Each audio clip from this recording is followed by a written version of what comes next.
Hello good morning प्यारे बच्चों, कैसे हो आप सभी। स्वागत है आप सभी का एक बार फिर से हमारे YouTube channel skill educational tips में। तो जैसे कि आप जानते हो कि अभी हमारा टॉपिक फर्स्ट चला हुआ है। टॉपिक फर्स्ट क्या है हमारा? टॉपिक फर्स्ट है हमारा आव्यूह तथा आव्यूह के प्रकार। तो हमने इस टॉपिक फर्स्ट को आव्यूह तथा आव्यूह के प्रकार को दो पार्ट्स में डिवाइड किया है, जिसका फर्स्ट पार्ट है आव्यूह। आव्यूह को हमने इससे पिछले वीडियो में कंप्लीट डिस्कस कर लिया है, कंप्लीट कर लिया है। तो अगर आपने वो वीडियो नहीं देखा है तो आप इस वीडियो को देख लीजिए, जिससे कि आपका पार्ट फर्स्ट कंप्लीट हो जाए। आज हम जानने वाले हैं सेकंड पार्ट के बारे में। सेकंड पार्ट क्या है हमारा प्यारे बच्चों? सेकंड पार्ट है हमारा आव्यूह के प्रकार। तो आज हमारा इस टॉपिक का लास्ट पार्ट है, जिसका नाम है आव्यूह के प्रकार।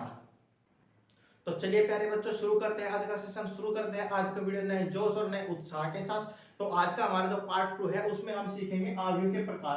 आव्यूह का फर्स्ट प्रकार कौन सा है? तो चलिए प्यारे बच्चों सीखते हैं आज के इस आव्यूह के प्रकार को। तो फर्स्ट हमारा जो आव्यूह का प्रकार होने वाला है प्यारे बच्चों, वो होगा हमारा पंक्ति आव्यूह। क्या होगा प्यारे बच्चों? पंक्ति आव्यूह।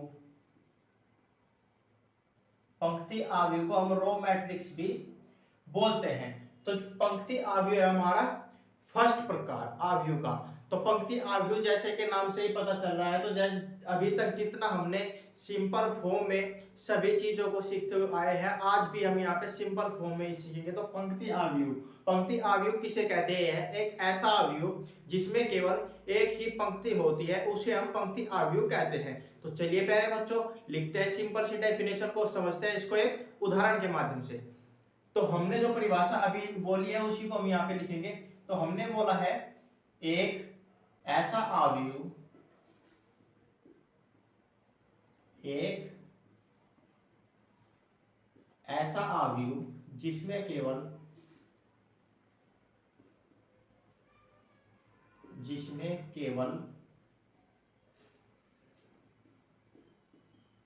एक ही पंक्ति होती है, उसे पंक्ति आव्यूह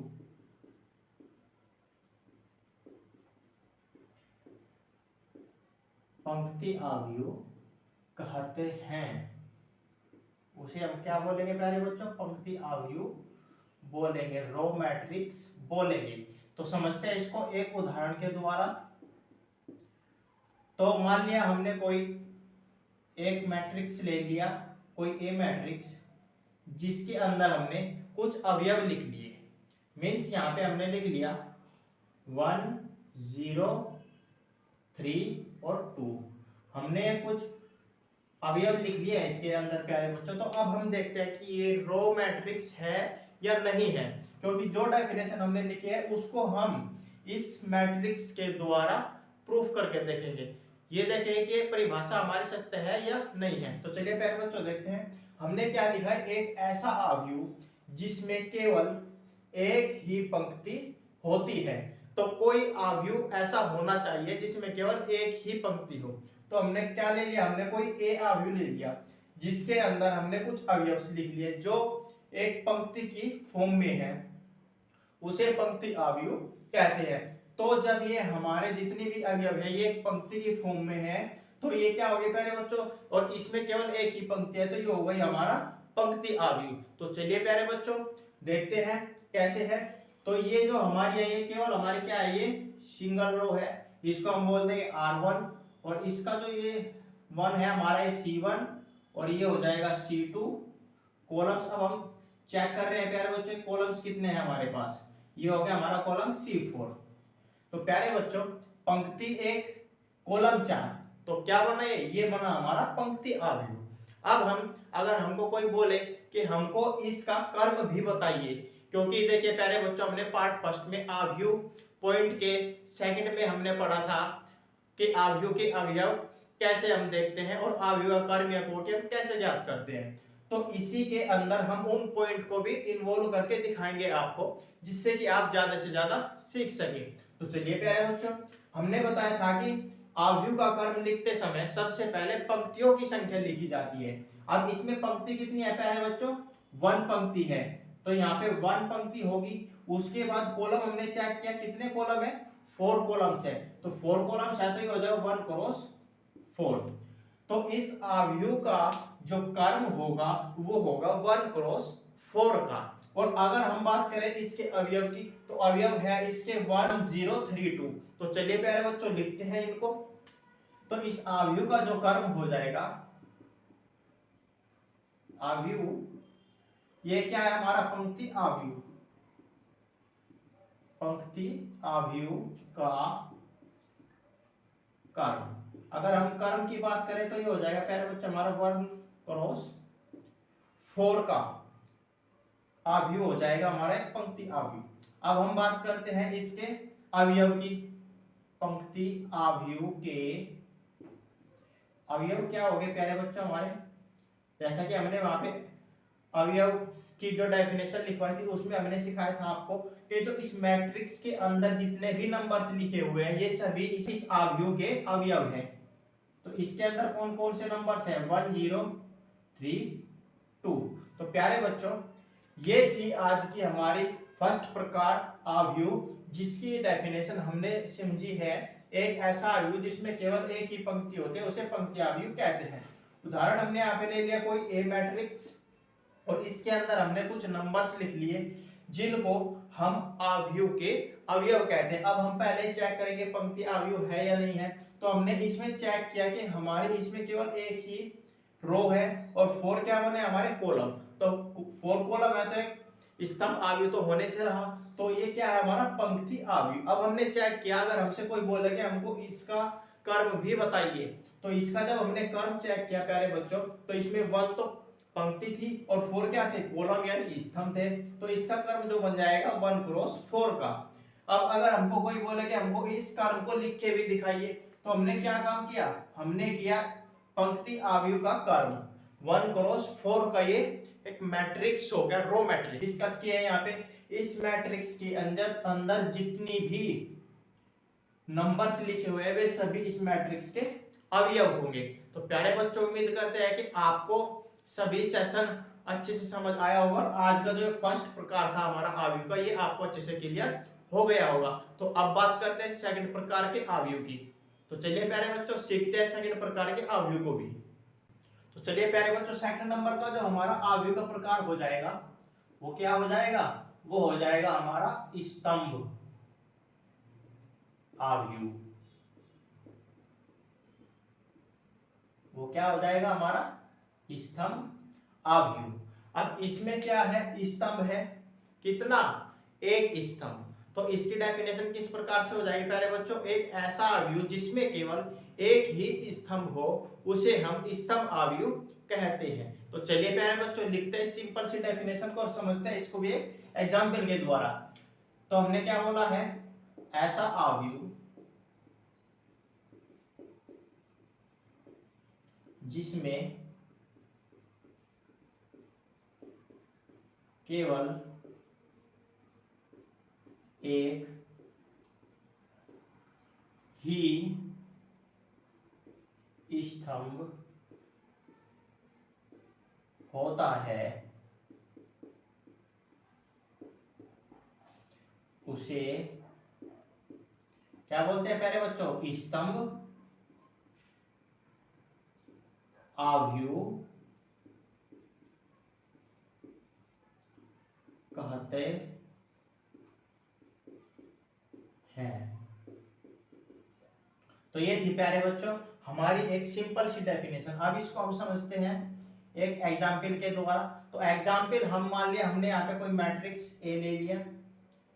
अब जो डेफिनेशन हमने लिखी है प्यारे बच्चों उसको हम देखते हैं कि सत्य है या नहीं है। हमने लिखा है एक ऐसा अवयव जिसमें केवल एक ही स्तंभ होता है उसे हम स्तंभ अवयव कहते हैं। तो प्यारे बच्चों हमने कोई ए मैट्रिक्स ले लिया और इसमें हमने नंबर्स कितना लिख लिया, 2 3 5। तो प्यारे बच्चों ये हमने कोई मैट्रिक्स ले लिया और इसके अंदर हमने 3 नंबर्स लिख लिए। तो इनको हम क्या कैसे चेक करें कि स्तंभ अवयव है या नहीं है। तो सबसे पहले तो हमारा जो काम है, सिंपल सी ट्रिक आपको बता रहा हूं। सबसे पहले तो आप इसकी पंक्तियां चेक करिए, R1 R2 और R3। तो इसमें प्यारे बच्चों पंक्तियां कितनी है R3, तो पंक्ति अवयव तो ये है नहीं, है ना प्यारे बच्चों, समझ आया होगा। और इसके बाद हम क्या चेक करते हैं, हम इस चेक करते हैं कॉलम। कॉलम हमने चेक किया, कॉलम है इसमें C1, अर्थात यहाँ पे केवल एक कॉलम है। तो ये परिभाषा हमारी सत्य है कि जो परिभाषा हमने लिखी है स्तंभ अवयव की, वो इस अवयव के से प्रूफ होती है। तो प्यारे बच्चों उम्मीद करते हैं कि जो ये परिभाषा है सिंपल वे में समझा रहे हैं आपको समझ आ रही होगी। तो अब इसका हम कर्म की बात करें तो कर्म क्या हो जाएगा इसका प्यारे बच्चों, कर्म हो जाएगा इसका, पंक्तियां कितनी है इसमें 3 और कॉलम कितना है इसमें 1, तो 3 क्रॉस 1 का ये हमारा एक स्तंभ अवयव है जिसमें एक स्तंभ है। समझ आया प्यारे बच्चों। तो चलिए अगर इसमें भी हमको कोई बोले कि इस अवयव का कर्म लिखे दिखाइए, अब ये अवयव कौन सा है, ये है हमारा स्तंभ अवयव। तो चलिए प्यारे बच्चों लिखते हैं इसको भी, ये है हमारा स्तंभ अवयव का कर्म या कोटि, कर्म लिखिए कोटि लिखिए, दोनों सेम ही है। तो कर्म कितना हो जाएगा इसका प्यारे बच्चों, वो हो जाएगा 3 क्रॉस 1 का इसका हमारा कर्म हो जाएगा। और अगर बात करें इसकी अवयव की, तो हमने अभी अभी आपको बताया कि किसी मैट्रिक्स के अंदर जो नंबर्स लिखे हुए होते हैं वे नंबर्स उस मैट्रिक्स के अवयव कहलाते हैं, यानी एलिमेंट्स ऑफ ए मैट्रिक्स कहलाते हैं। तो चलिए प्यारे बच्चों लिखते हैं इनको भी, स्तंभ अवयव के अवयव। तो स्तंभ अवयव के अवयव प्यारे बच्चों क्या हो जाएंगे, जो नंबर्स हैं इनको लिख दीजिए आप, यही हमारे स्तंभ अवयव के एलिमेंट्स हो जाएंगे, अवयव हो जाएंगे। तो प्यारे बच्चों ये थी हमारी सेकंड नंबर की डेफिनेशन स्तंभ अवयव की, जिसका हमने कर्म भी ज्ञात कर लिया और अवयव भी ज्ञात कर लिए हैं। तो प्यारे बच्चों अब चलते हैं नेक्स्ट अवयव के प्रकार पर। नेक्स्ट हमारा क्या होगा, नेक्स्ट होगा हमारा वर्ग अवयव। तो चलिए प्यारे बच्चों सीखते हैं वर्ग अवयव को भी, जो हम आपको ये चीजें सिखा रहे हैं आप स्टेप बाय स्टेप नोट करते चलिएगा और इनको अच्छे से ध्यान से समझते हुए चलिएगा। नेक्स्ट अवयव का प्रकार, नेक्स्ट अवयव का प्रकार हमारा हो जाएगा थर्ड नंबर। थर्ड नंबर का हमारा जो अवयव का प्रकार होगा वो होगा वर्ग अवयव। वर्ग अवयव हमारा हो जाएगा प्यारे बच्चों थर्ड नंबर का प्रकार। तो प्यारे बच्चों जैसा हमने दो डेफिनेशंस एक सिंपल वे में बिल्कुल आसान भाषा में समझी है, सीखी है, उसी प्रकार से हम इसके क्या लिखेंगे, डेफिनेशन लिखेंगे। वर्ग अवयव एक ऐसा अवयव जिसमें पंक्तियों की संख्या तथा स्तंभों की संख्या बराबर हो या समान हो, उसको हम वर्ग अवयव कहेंगे। तो चलिए प्यारे बच्चों लिखते हैं इस डेफिनेशन को भी। तो हमने अभी भी जो बोला है उसी को हम यहाँ पे लिखेंगे, ऐसा अवयव जिसमें पंक्तियों की संख्या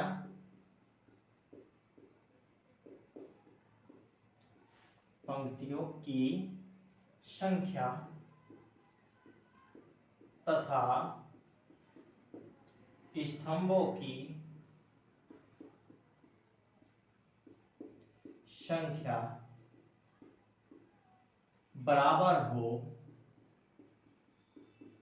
बराबर कहिए या समान कहिए, दोनों सेम है, बराबर हो या समान हो, उसे हम क्या बोलेंगे प्यारे बच्चों, उसे बोलेंगे हम वर्ग अवयव, उसे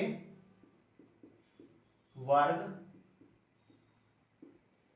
अवयव कहते हैं। तो ये है प्यारे बच्चों हमारी एक छोटी सी डेफिनेशन, बेहद सिंपल लैंग्वेज में आपको जीरो लेवल से सब कुछ सिखाते चल रहे हैं। तो अब हम इसको बात करते हैं, इसको समझते हैं एक एग्जाम्पल के द्वारा। तो प्यारे बच्चों मान लिया हम यहाँ पे कोई मैट्रिक्स ए लिए या बी लिए, ये केवल मैट्रिक्स के नाम है जिनको हम अंग्रेजी वर्णमाला के बड़े अक्षरों से रिप्रेजेंट करते हैं। तो चलिए प्यारे बच्चों यहाँ पे हम लेते हैं कोई मैट्रिक्स ए। अब हम इसमें वर्ग अवयव इसका तैयार करेंगे। तो कैसे तैयार करेंगे प्यारे बच्चों, देखिए जरा ध्यान से। तो प्यारे बच्चों हमने कोई ए मैट्रिक्स ले लिया है, अब हमने क्या लिखवाया है डेफिनेशन में, उसको एक बार पढ़ते हैं ध्यान से। हमने लिखवाया है ऐसा अवयव जिसमें पंक्तियों की संख्या, पंक्तियों की संख्या मींस m, स्तंभों की संख्या को हम किससे डिनोट करते हैं, n से।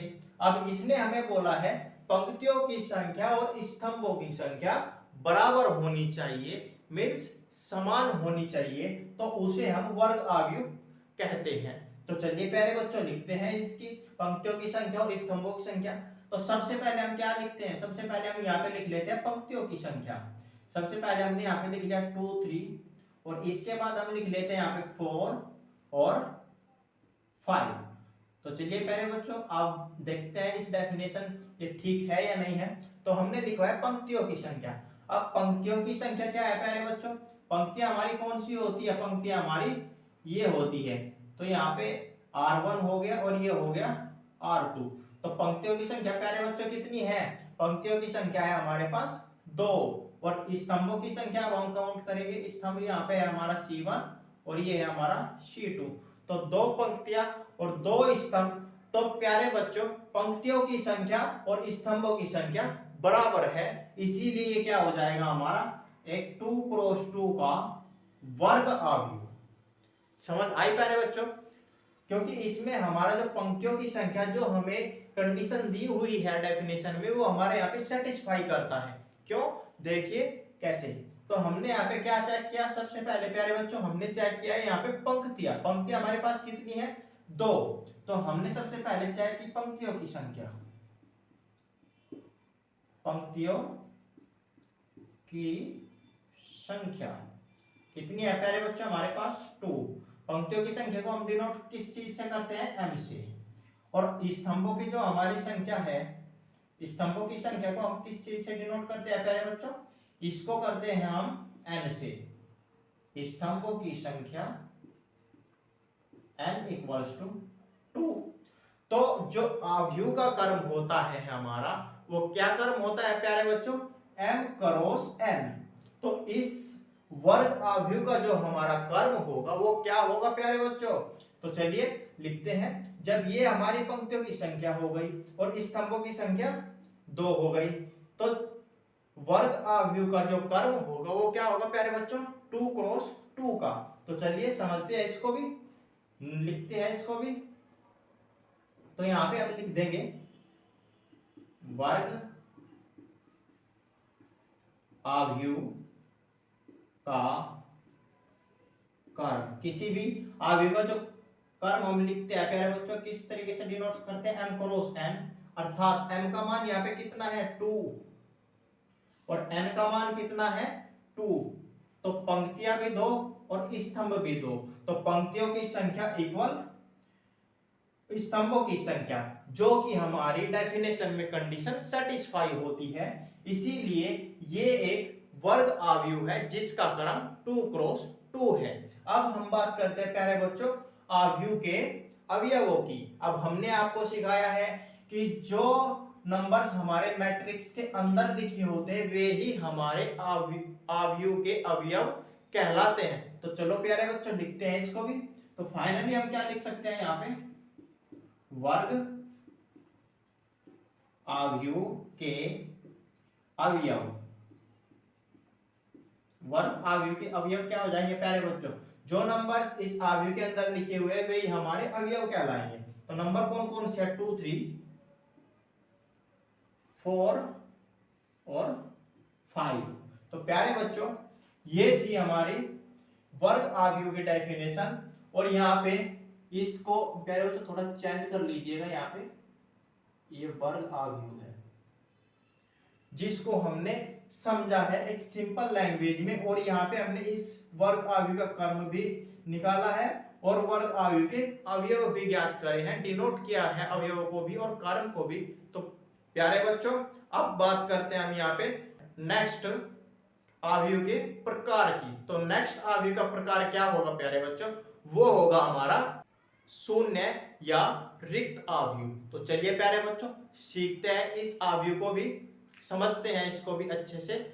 तो प्यारे बच्चों 4th नंबर का जो हमारा अवयव का प्रकार है वो होगा शून्य अवयव।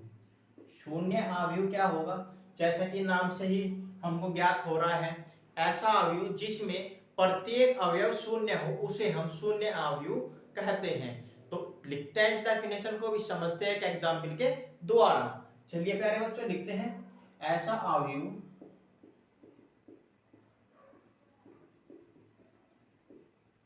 जिसमें प्रत्येक अवयव शून्य होता है,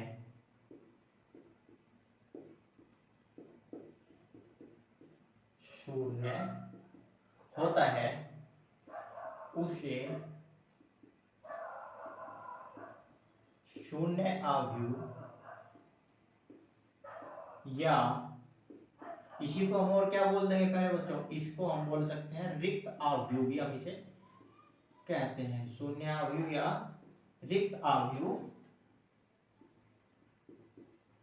कहते हैं।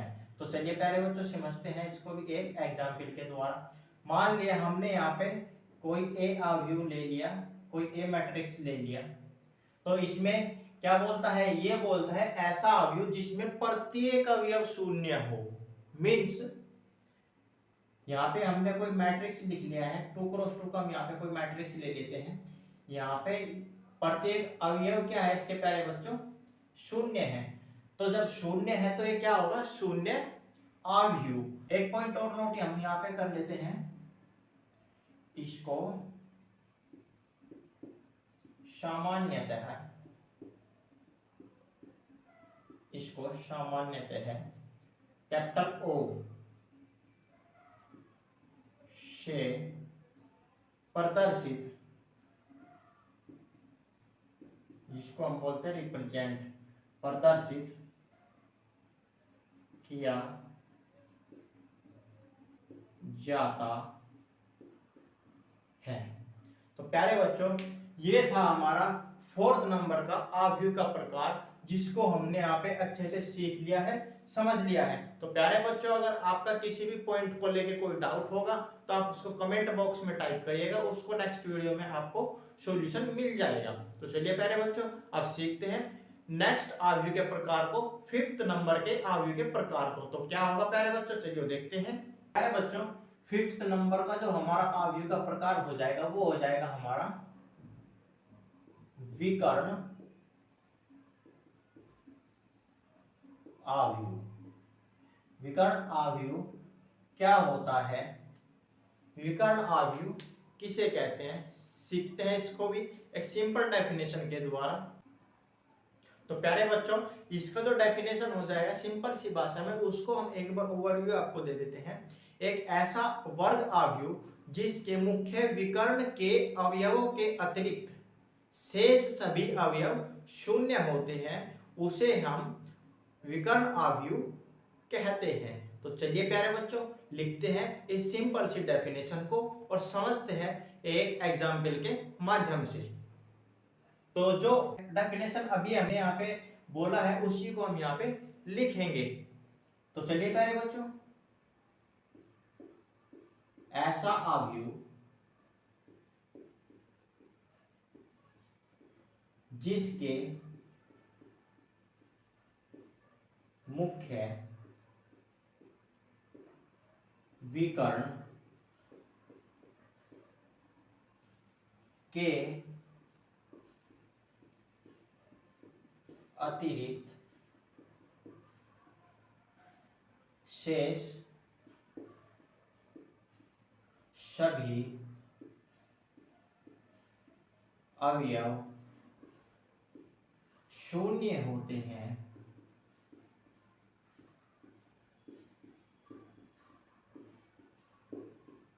शून्य होते हैं, उसे क्या बोलेंगे प्यारे बच्चों, विकर्ण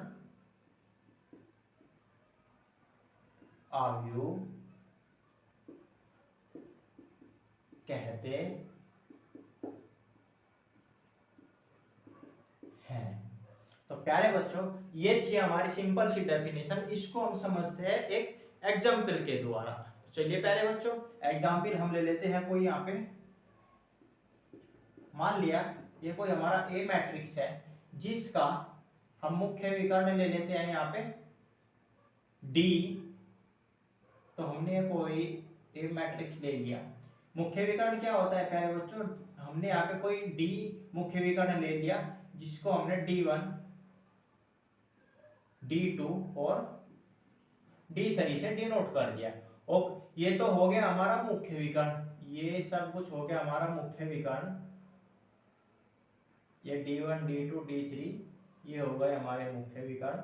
और इनको छोड़ के जितने भी अवयव होने चाहिए सभी क्या होने चाहिए, शून्य होने चाहिए। तो ये क्या बन जाएगा प्यारे बच्चों हमारा, ये बन जाएगा हमारा विकर्ण अवयव। तो प्यारे बच्चों ये थी हमारी एक सिंपल सा एग्जाम्पल जिसको हमने समझा है एक परिभाषा के द्वारा। अगर हम करें इसके कर्म की बात तो कर्म कितना हो जाएगा प्यारे बच्चों, कर्म हो जाएगा इसका, सबसे पहले पंक्ति हमने आपको सिखाया, पंक्तियां काउंट करते हैं R2 और ये हो जाएगा R3 और कॉलम्स कितना हो जाएगा प्यारे बच्चों, सॉरी यहाँ पे 0 कर लीजिएगा, C1 C2 और C3। तो कर्म कितना होगा इसका प्यारे बच्चों, 3 कॉलम्स और 3 पंक्तियां। तो कॉलम्स और पंक्तियों को मिला के हम बोल सकते हैं कि 3 क्रॉस 3 का ये एक विकर्ण अवयव है। और विकर्ण अवयव के जो अवयव हो जाएंगे प्यारे बच्चों, जो इस मैट्रिक्स के अंदर नंबर से लिखे हुए वे सब इसके अवयव कहलाएंगे। तो ये हो गया प्यारे बच्चों हमारा 5th नंबर का विकर्ण अवयव का डेफिनेशन। और इसका एक और डेफिनेशन हम आपको सिखाते हैं बहुत ही सिंपल लैंग्वेज में। तो चलिए प्यारे बच्चों जानते हैं उस डेफिनेशन को भी, जो सेकंड नंबर की इसकी डेफिनेशन है। तो इसको आप डालना चाहो तो यहाँ पे कैपिटल ए डेफिनेशन आप इसको डाल सकते हैं, या तो आप इस डेफिनेशन को अच्छे से तैयार कर लो, या फिर जो हम अभी आपको दूसरी डेफिनेशन सिखाने वाले हैं आप उसको तैयार कर लो। तो चलिए प्यारे बच्चों सीखते हैं सेकंड डेफिनेशन को भी। अब दूसरा डेफिनेशन हम ये भी लिख सकते हैं, अथवा इसको हम बी पार्ट नाम दे देते हैं। तो दूसरे शब्दों हम इसको कैसे लिख सकते हैं प्यारे बच्चों, वर्ग अवयव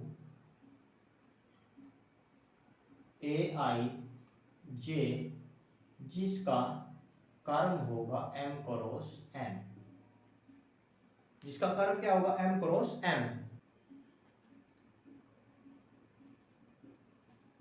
विकर्ण अवयव, विकर्ण अवयव कहते हैं यदि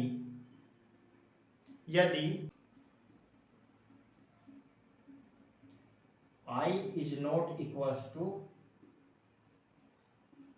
J के लिए, इसके लिए क्या कंडीशन हो जाएगी प्यारे बच्चों, I is not equals to J के लिए Aij is equals to 0 हो।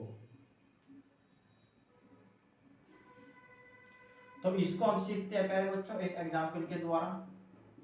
मान लिया हमने यहाँ पे कोई ए नाम से मैट्रिक्स ले लिया जिसके अवयव होंगे 0 0 0 B 0 0 0 C। तो प्यारे बच्चों ये हो गया हमारा कोई मैट्रिक्स ए। अब हम क्या लिखते हैं प्यारे बच्चों, हम लिखेंगे अब बहुत ही सिंपल लैंग्वेज, जिसमें अगर हम रो की बात करें तो कितना है 1 2 3 3 रोज है और 3 कॉलम्स है, 3 क्रॉस 3 का एक विकर्ण अवयव है। अब हम इसको फाइनली लिख सकते हैं, क्या लिख सकते हैं, तो फाइनली हम इसको लिख सकते हैं प्यारे बच्चों, यह एक विकर्ण अवयव है।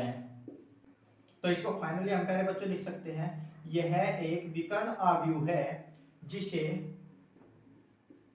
क्या लिखेंगे, जिसे डायगोनल,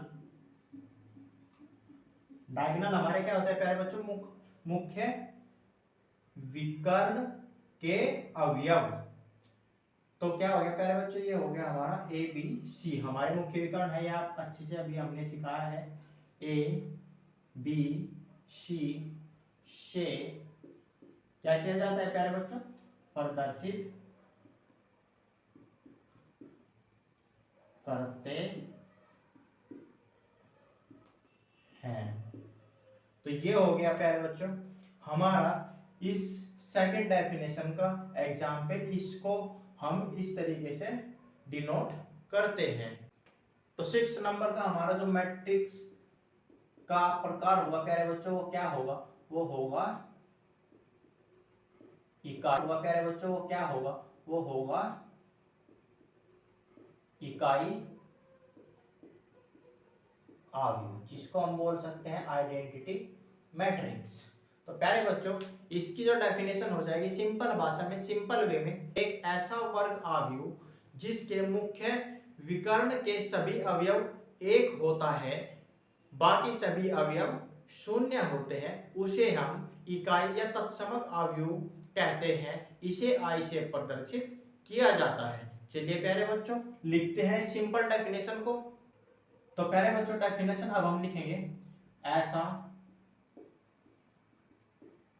वर्ग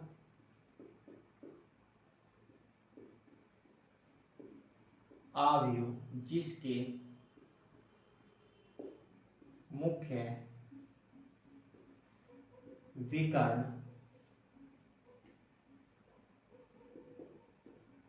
के सभी अवयव एक होते हैं तथा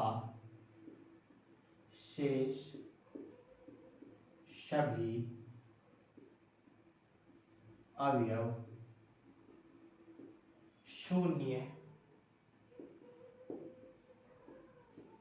होते हैं, उसे क्या बोलते हैं प्यारे बच्चों, इकाई आव्यूह, इकाई आव्यूह या तत्समक आव्यूह भी हम इसको बोल सकते हैं, या तत्समक आव्यूह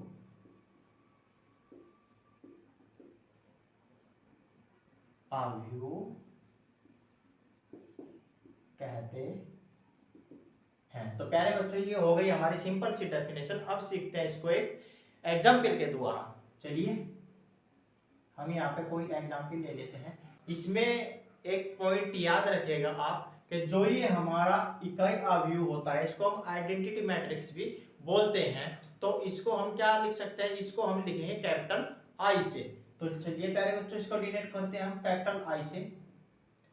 अब जो डेफिनेशन हमने लिखी है उसी से हम इस आव्यूह के अवयव बनाएंगे। हमने लिखा है जिसके मुख्य विकर्ण के सभी अवयव एक होते हैं। तो चलिए प्यारे बच्चों सबसे पहले मुख्य विकर्ण के अवयव यहाँ पे हम लिख लेते हैं। तो प्यारे बच्चों ये हो गया मुख्य डायगोनल हमारे।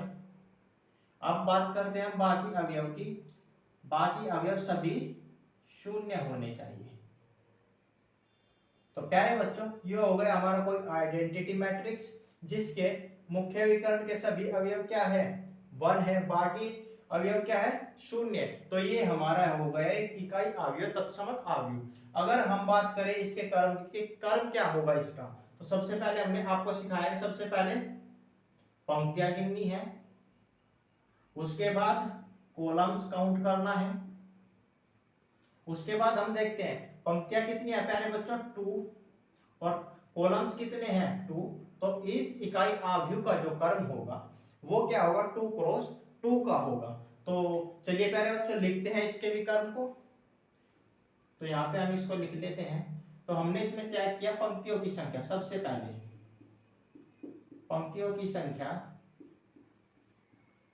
पंक्तियों की संख्या को हम कहीं से डिनोट करते हैं प्यारे बच्चों, m से। m इक्वल्स टू हमारा कितना है, 2 पंक्तियां हमारा। अब बात करते हैं स्तंभों की। स्तंभों की संख्या को हम किस चीज से डिनोट करते हैं प्यारे बच्चों? इसको डिनोट करते हैं हम स्मॉल n से। इसकी भी संख्या कितनी है? 2। तो इकाई आव्यूह का जो कर्म हो जाएगा वो कितना हो जाएगा? m क्रॉस n, यानी 2 क्रॉस 2।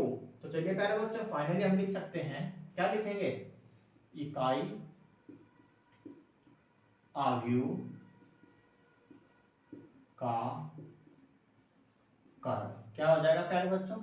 वो हो जाएगा m क्रॉस n। क्यों? क्योंकि हम किसी भी आव्यूह का जो कर्म लिखते हैं वो m क्रॉस n की फॉर्म में लिखते हैं। तो m इक्वल्स टू हमारा कितना है? 2, और n का मान हमारा कितना है? यानी कि स्तंभों की संख्या 2 है। तो इस इकाई आव्यूह का जो कर्म हो गया वो हमारा 2 क्रॉस 2 का हो गया। अब बात करते हैं हम इसके अवयव की। तो इकाई आव्यूह के जो अवयव होंगे वे क्या होंगे, अब हम वे लिखेंगे। तो चलिए पहले बच्चों लिखते हैं इसको भी। इकाई आव्यूह के अवयव, अवयव क्या हो जाएंगे प्यारे बच्चों? जो नंबर्स इसमें यहाँ पे हमको मैट्रिक्स में, आइडेंटिटी मैट्रिक्स में दिखाई दे रहे हैं वे ही इसके अवयव हो जाएंगे। तो प्यारे बच्चों ये थे हमारे इकाई आव्यूह के अवयव। अब इसमें आप एक छोटा सा पॉइंट और नोट कर लीजिएगा जिससे कि आपको याद रहे। तो क्या है वो पॉइंट? चलिए लिख तो है इसको भी, यहाँ पे हम इसको लिख ले रहे हैं, नोट करके इसको आप लिखिएगा। इसे किसे, यानी इकाई आव्यूह को, इसे ब्रैकेट में हमने यहाँ पे लिख लिया है इकाई आव्यूह को कैपिटल I से प्रदर्शित किया जाता है। तो यह था प्यारे बच्चों हमारा इंपॉर्टेंट पॉइंट जिसको आप नोट कर लीजिएगा। तो प्यारे बच्चों अब देखते हैं नेक्स्ट आव्यूह का प्रकार। नेक्स्ट आव्यूह का प्रकार क्या होगा? तो चलिए प्यारे बच्चों सीखते हैं इसको भी। तो प्यारे बच्चों हमारा जो लास्ट आव्यूह का प्रकार होगा वो होगा अदिश आव्यूह। नंबर 7 जो लास्ट आव्यूह का प्रकार हम सीखेंगे इस पार्ट के अंदर वो होगा अदिश आव्यूह। इसको हम इंग्लिश में स्केलर मैट्रिक्स बोलते हैं। तो इसकी क्या परिभाषा हो जाएगी प्यारे बच्चों? वो हो जाएगा एक ऐसा विकर्ण आव्यूह जिसके मुख्य विकर्ण के सभी अवयव समान होते हैं तथा शेष सभी अवयव 0 होते हैं, यानी शून्य होते हैं, उसको हम अदिश आव्यूह कहते हैं। चलिए प्यारे बच्चों लिखते हैं, क्या लिखते हैं इस सिंपल डेफिनेशन को। ऐसा विकर्ण आव्यूह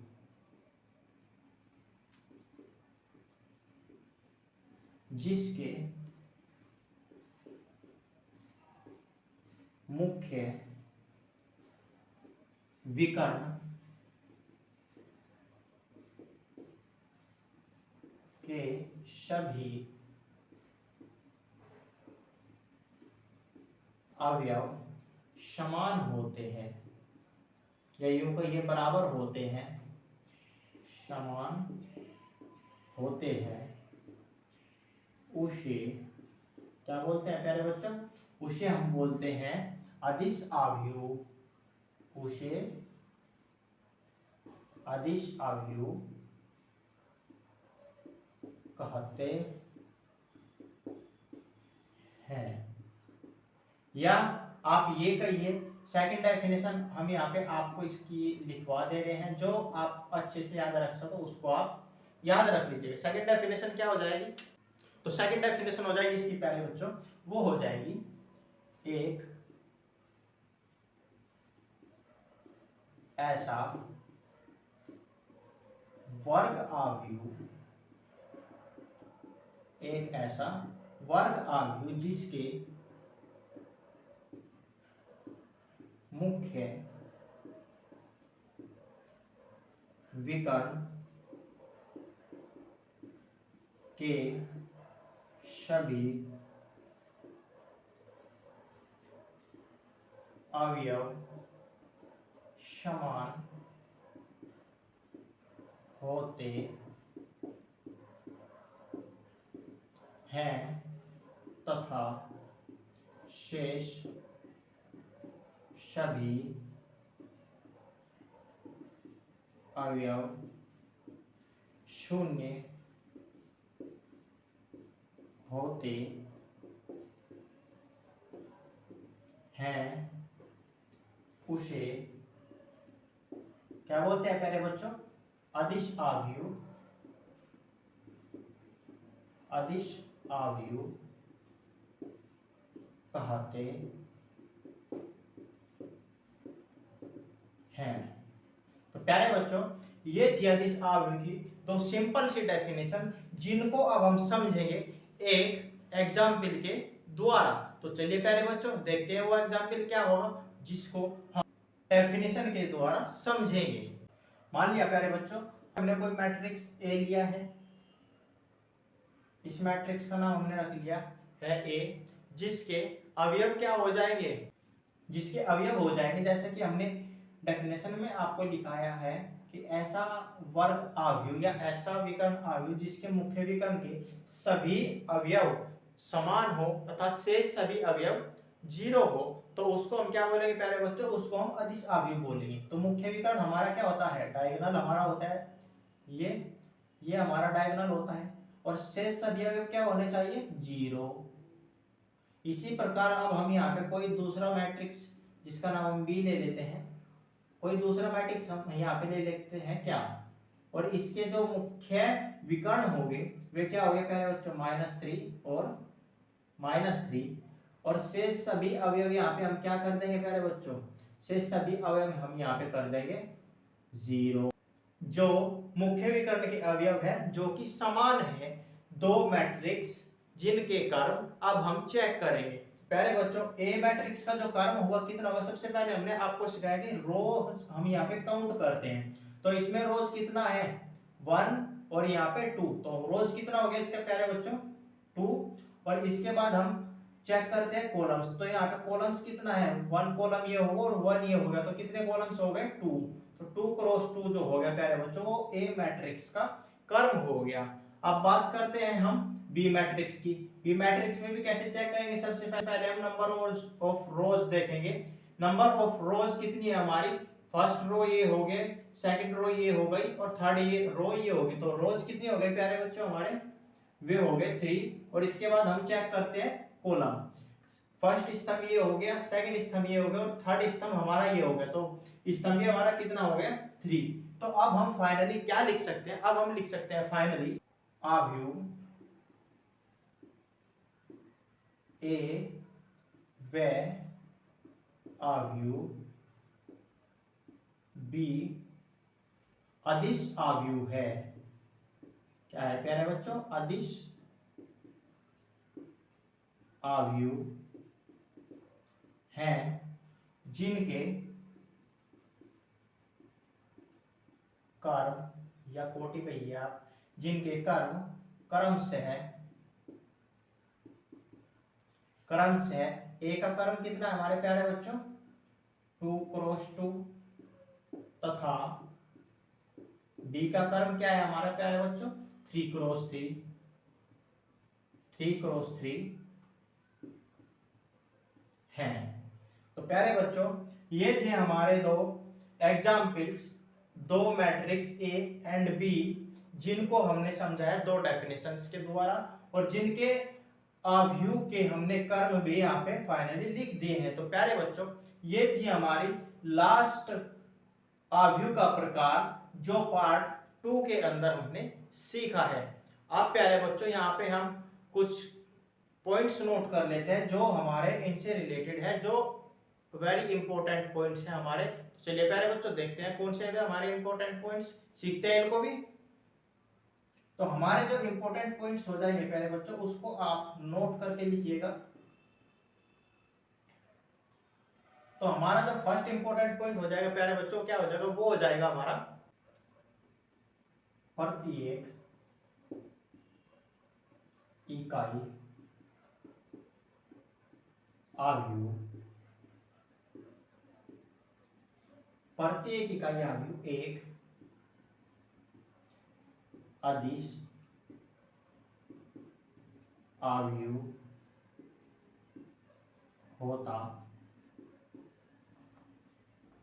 होता है। अब सेकंड जो हमारा पॉइंट हो जाएगा प्यारे बच्चों, क्या हो जाएगा, प्रत्येक अदिश अवयव एक क्या होता है प्यारे बच्चों, विकर्ण अवयव। विकर्ण अवयव होता है। अंदर अब हम यहाँ पे इससे आगे केवल एक इंपॉर्टेंट पॉइंट और सीखेंगे, वो क्या है, अवयवों की समानता। तो चलिए प्यारे बच्चों सीख लेते हैं इस इंपॉर्टेंट पॉइंट को भी। यहाँ पे हम इसको नोट करके लिखेंगे, ये है अवयवों की समानता। इंपॉर्टेंट पॉइंट है प्यारे बच्चों, नोट कर लीजिएगा। तो अवयवों की समानता कब होगी, चलिए देखते हैं कब होगी। दो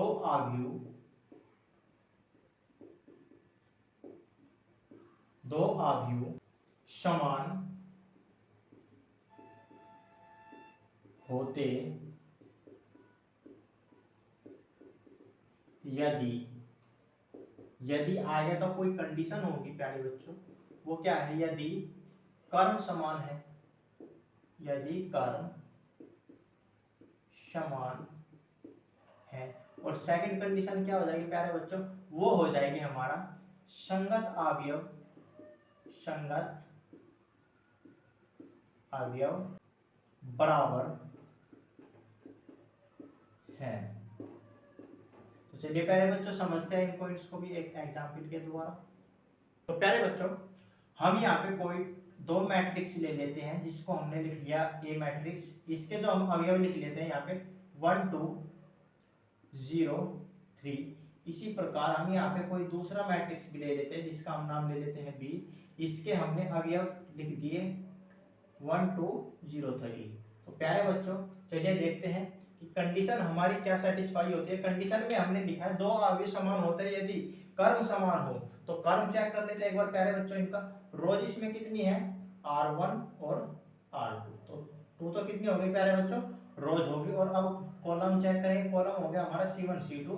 तो कर्म इसका क्या बन गया प्यारे बच्चों, 2 क्रॉस 2 का। इसी प्रकार इसकी रोज हम चेक करेंगे, इसकी रो कितनी है R1, इसकी रोज कितनी है R2। कॉलम्स हमने चेक किया C1 C2। तो इसका भी कर्म क्या बन गया प्यारे बच्चों, 2 क्रॉस 2 का। अब हम देखते हैं, क्या देखते हैं, नंबर फर्स्ट की कंडीशन कर्म समान होने चाहिए, कर्म भी समान है। अब सेकंड नंबर की जो हमारी कंडीशन होगी, संगत अवयव बराबर होने चाहिए। तो संगत अवयव देखते हैं बराबर है या नहीं है। तो ए के हमारे मैट्रिक्स के जो अवयव है वो क्या क्या है, 1 2 0 3।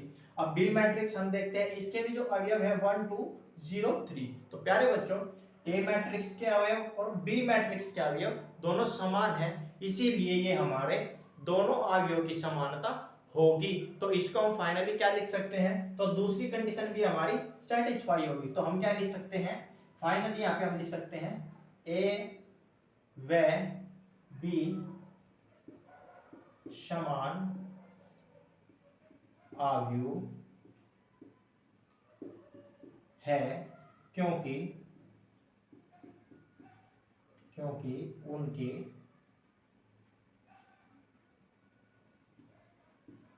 इनके कर्म समान हैं तथा संगत अवयव भी समान है। यहाँ पे प्यारे बच्चों समान को हम क्या बोल सकते हैं, बराबर भी बोल सकते हैं। तो प्यारे बच्चों ये था हमारा पार्ट 2 अवयव के प्रकार, जिसको हमने समझा है आज के इस सेशन में, आज के इस वीडियो में। तो प्यारे बच्चों उम्मीद है कि आपका जितना भी डाउट्स था अवयव के प्रकारों को लेकर, तो वो आज आपका क्लियर हो गया होगा। अगर आपका फिर भी कोई डाउट है तो आप उसको नीचे कमेंट बॉक्स में टाइप कर दीजिएगा, नेक्स्ट वीडियो में हम आपको उसका सॉल्यूशन जरूर दे देंगे। तो प्यारे बच्चों उम्मीद करते हैं कि आज की वीडियो आपको अच्छी लगी होगी। तो प्यारे बच्चों आज की जो वीडियो है अगर आपको अच्छी लगी है तो आप लाइक कर देना, कमेंट कर देना और ज़्यादा से ज़्यादा शेयर करिए, जिससे कि बाकी स्टूडेंट भी आप ही की तरह अपने डाउट्स क्लियर कर सके और अच्छे से अपनी पढ़ाई पर फोकस कर सके। तो आज की वीडियो में बस इतना ही प्यारे बच्चों, मिलते हैं नेक्स्ट वीडियो में बेसिक कंसेप्ट ऑफ मैट्रिसेस के नेक्स्ट टॉपिक के साथ, जो होगा हमारा अवयव पर संक्रियाएं। तो प्यारे बच्चों आज की वीडियो में बस इतना ही, मिलते हैं नेक्स्ट वीडियो में। Till then take care.